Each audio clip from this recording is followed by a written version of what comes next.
A lifetime of severe abuse, and he was only 7 months old.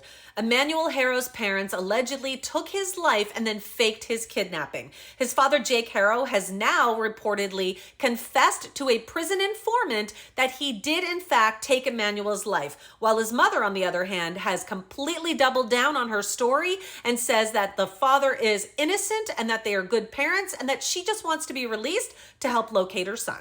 Officials provided an update this week, and during the press conference, the sheriff announced that the reason they didn't release an Amber Alert when Emmanuel Haro went missing is because they saw surveillance video footage that told them the mother's story was not accurate. Folks, within 24 hours through video surveillance, we found inconsistencies in Rebecca's statement. And as a result of that, there was no other vehicle to put out on an Amber Alert or anything. Forensically, there are a number of things that we were able to prove up that we're not going to be able to share today exactly how we did that, but there is a tremendous amount of evidence that suggests that the initial story posed was not the correct story. Reports had come out that there was blood located in the home on the floorboards of the house, as well as baby Emmanuel's pictures and clothing all missing from the home.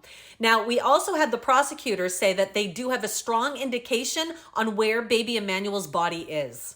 We have a pretty strong indication of where the remains of baby Emmanuel are. That investigation is ongoing at this time. We also saw video earlier this week of Jake Haro on the side of the freeway with officials in his prison jumpsuit, and it looked like he was helping them look for Emmanuel Haro. We saw a search grid, a grid pattern with investigators walking through the field, definitely looking for something. However, during that same press conference, the prosecutor, when asked if he had confessed, said no.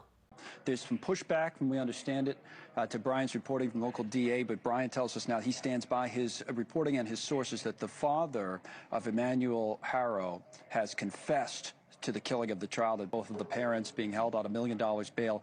Brian Enton from News Nation had stated his sources told him that Jake Haro had confessed to police. Now, apparently, he's told a number of different stories, but that he did in fact confess to either an undercover officer or a prison informant on what the situation actually was. So I've learned through sources that Jake Haro, baby Emmanuel's father, told police that he accidentally rolled over in bed and accidentally killed baby Emmanuel, and then buried baby Emmanuel in a place so that he could go there to grieve him. When police were out searching with Jake Haro, it lines up with the story from my sources. His sources claimed that the same technique was used on Rebecca Haro and it did not work. She is sticking to her story and saying that they're good parents and she just wants to be released to find Emmanuel. Sources tell me that there was something called a Perkins operation. And this is when either an undercover police officer or an informant basically pretends to be an inmate in the jail to get information out of someone who is in custody. And as a result of that operation, they got information, the detectives, that Jake Haro had killed baby Emmanuel, had put baby Emmanuel into a trash can. And again, in this press conference, the district attorney did answer a question on whether or not Jake Haro had confessed with no. He didn't give a lot of details, but he said that there was no confession. However, Brian Enton now has this to say. It's also interesting, Ashley, that at that press conference, the DA was specifically asked, did you get a confession out of Jake Haro? And he said no, and he almost seemed mad about it, that they were asking about it, and he said no, which would conflict, you would think, with my reporting. And I just want to tell you, I've double, triple, quadruple checked. I stand by my reporting. I think we're down to semantics here, and you know, in the legal world, a confession, you know, there's a very, very strict definition of that.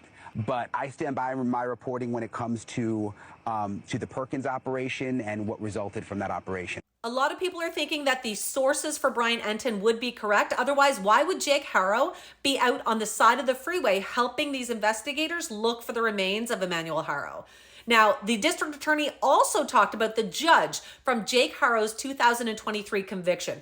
As you know, Jake Haro was already charged with child abuse in the case of his 10-week-old daughter. She is now physically disabled. She is in a wheelchair for the rest of her life, all because of what he did to her. Now, the district attorney says if that judge had have put Jake Haro in prison, Emmanuel may still have been alive today. Rebecca Haro had done an interview from the jail. She had spoken to media, again, just stating that they were innocent and she wanted to be released to help find her son. Well, we now have Jake Haro doing an interview from prison as well. And the reason he did this was to say God is with them and that his wife is innocent. Jake specified that his lawyer told him not to talk to the media, but that he wanted to clarify certain things. His previous attorney had said that they were going to be doing a press conference to acknowledge the previous child abuse case because Jake claims it didn't happen like they said. This is what he said in the interview with media yesterday. The 32-year-old claims he accidentally dropped his daughter, Carolina, who is not named that any longer, on a sink divider while giving her a bath. But when the 10-week-old girl's mother, Vanessa, rushed her to the hospital later that night, doctors found far more serious injuries, including a skull fracture, fractured ribs, a brain hemorrhage, and evidence of other injuries that were healing.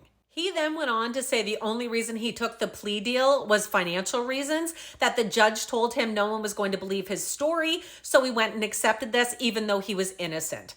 Then he went on to talk about his wife, and he said that she is innocent, that she is a good mother, and said the media is killing her. She is a beautiful woman. She loves her children. He also added, God is with us. The allegations are horrendous, so of course people are going to be riled up. The couple remains in jail on a bond of $1 million, and the two of them have both been charged with murder and filing a false police report. Now, the two of them are expected to have their arraignment in court on September 4th, and I, of course, will let you guys know how that goes. Make sure you hit follow.